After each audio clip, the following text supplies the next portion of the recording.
I once had a theology teacher, Dr. Elmer Towns, who once said to me in one of my theology classes, he said, if we're going to have a discussion about theology, the place that we need to begin is with 3 circles. The first circle is we put inside it everything we know about God. And the second circle, we put everything we know about Jesus Christ. And in the third circle, we put everything else. Now, as long as you and I can agree on circle 1 and circle 2, we can have all kinds of great discussions and not even have to always agree on about everything else in circle 3. But we have to agree on circles 1 and 2 for us to have a discussion in a theological manner in which we can have at least some kind of basis of foundation. In America, in the 1920s and the 1930s, it was unfortunate that within the Protestant denominations, they began to have discussions in circles 1s and 2s that caused a very large split within many of the denominations. You see that there was those who called themselves the fundamentalists and those who called themselves the modernists. And it came down to basically a discussion on Scripture itself. Scripture is the thing in which we begin to learn about circles 1 and 2, and then we can have discussions in circle 3. But if we can't agree that the Scripture itself is the same for circles 1 and 2, then we really begin not to have a basis with which we can have discussions. Harry Fosdick, in May of 1922, in a sermon titled "Shall the Fundamentalists Win?" came up with 3 points that helped define the beginning of this modernist break. He disagreed with the virgin birth, he disagreed with substitutionary atonement, and he disagreed with the reality of the second coming of Jesus Christ, that this was going to be reality. These are things that begin to put the fundamentalists, back them into a corner. And they begin to do something what I call is legislating sin.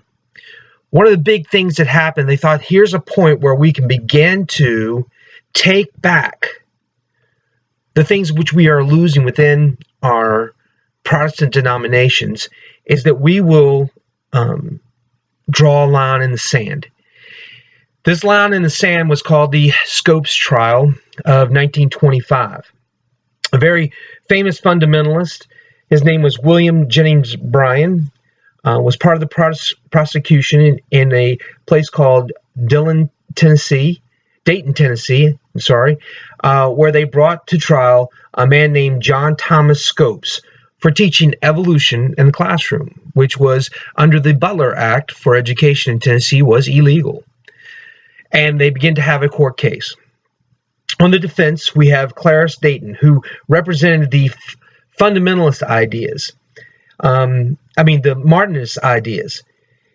He felt like the Darwinism and the teaching of evolution is compatible with Christianity, that God used evolution as a way in which to scientifically bring about creation. He started to bring out certain things of defining whether Scripture was relevant or not in the trial. When God says he made something in a day, he asked Bryan, well, because Bryan stood in as a biblical authority, is this something that actually happened within 24 hours? Bryan began to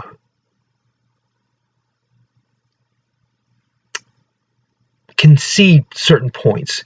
And in doing so, as he conceded those, because he wasn't a theologian, he was a fundamentalist by heart, but he was more a politician. It's not to say he didn't study Scripture, but he may not have studied his apologetics enough with which to present his case. And even though the court case was ruled in favor of Tennessee, and Scopes was caused to have to pay a fine of $100 at the time, public opinion began to turn. Even though they won the case, although later it was overturned, you see, fundamentalists had, during the 1920s and even earlier than that, had began a whole series of trying to legislate morals, legislate their fundamental rights, and in doing so, actually begin to turn public opinion against them. And so they did lose. They won the case, but they begin to lose some of the public's belief in fundamentalism, and we still struggle with this in a lot of areas today.